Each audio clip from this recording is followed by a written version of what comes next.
Hey Deckers, in at number 10 this week from our top 10 verified and playable games, we have One Armed Cook. Overwhelmingly positive reviews on this one, only out since August. This is a chaotic co-op cooking game that looks like it's going to be extremely frustrating, especially on Steam Deck, but just looked like an absolute laugh, hence is featured this week.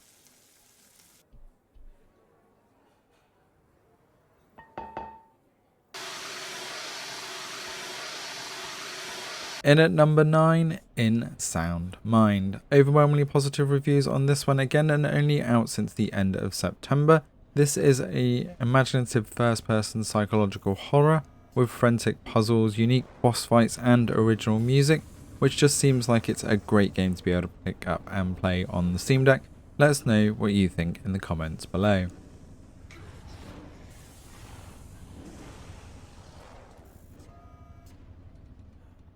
At number 8 we have Ground Branch. If you are into Ready or Not or the SWAT style series, then this is a great game to pick up and play.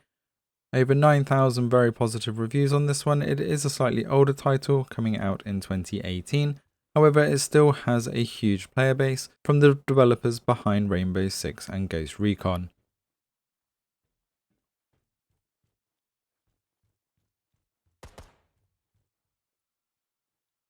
At number 7 we have ASTLIBRA Revision, another fairly new title out on the 13th of October, but already nearly 5,000 overwhelmingly positive reviews. This 2D action RPG lets you explore meticulously crafted worlds, fight brutal boss battles, and upgrade your skills to take down enemies lurking around every corner. So if you're looking for a new platformer, this is a fantastic game for you. At number 6, probably one of the oldest titles that we've covered so far, Mount and Blade Warband. This is a 2010 title, but over 115,000 overwhelmingly positive reviews. It's definitely one that you may want to pick up and play.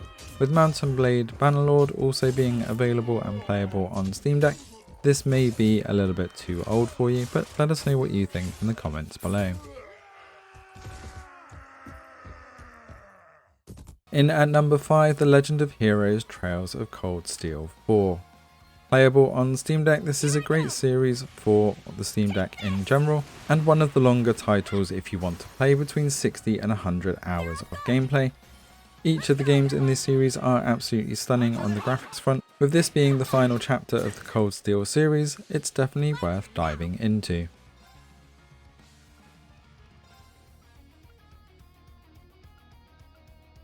Only out earlier this year, Dorfromantik is another fantastic title for the Steam Deck. This is a little bit different. This is a building strategy puzzle game, which is absolutely gorgeous and very easy to pick up and play on the Steam Deck.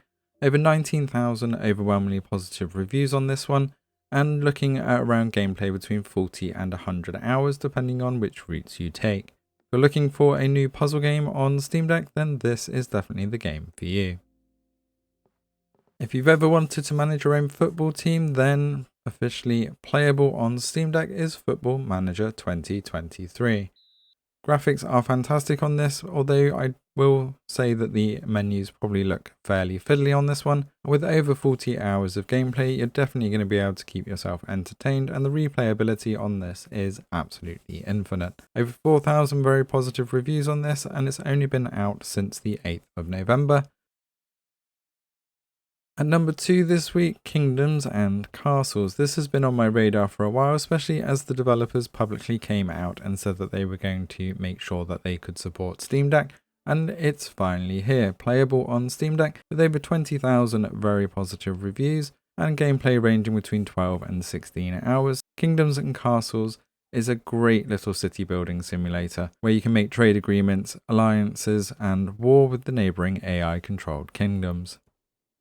At number 1 this week, though, officially playable on the Steam Deck at long last, Halo Infinite.